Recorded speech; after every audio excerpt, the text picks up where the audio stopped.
और चीज भी कहती हूँ कि मुझे इतना विश्वास है कि आज की डेट में अगर मुझे कुछ होता है तो पहले मेरे लिए पवन जी ही आएंगे, क्योंकि मैं उनकी पत्नी हूँ। भले ही आज की डेट में हमारी बातचीत हो ना हो।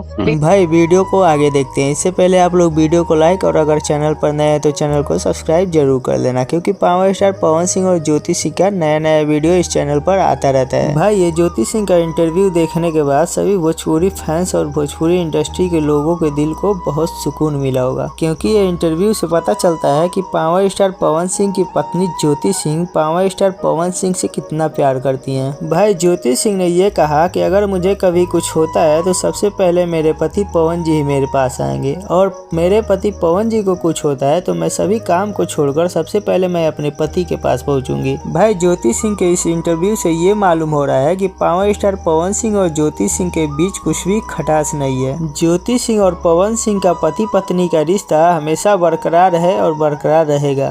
भाई जैसा कि आप सबको पता ही है कि पावर स्टार पवन सिंह अपने काम को लेकर बहुत ज्यादा व्यस्त रह रहे हैं, इसलिए ज्योति भाभी को power star Pawan Singh time नहीं दे पा रहे, ये खुद ज्योति भाभी ने बताया। और ज्योति सिंह भी अपने काम को लेकर आजकल बहुत ज्यादा व्यस्त रह रही हैं। ज्योति सिंह भी विधायकी का चुनाव लड़ना है, इसलिए काराकाट क्षेत्र में लगातार भ्रमण करते हुए नजर आ ही जाती हैं, जैसा कि आप सबने वीडियो में देखा होगा। बाकी दोस्तों इस वीडियो में इतना ही, वीडियो को लाइक करके शेयर कर दो। मिलते हैं नए वीडियो में, धन्यवाद।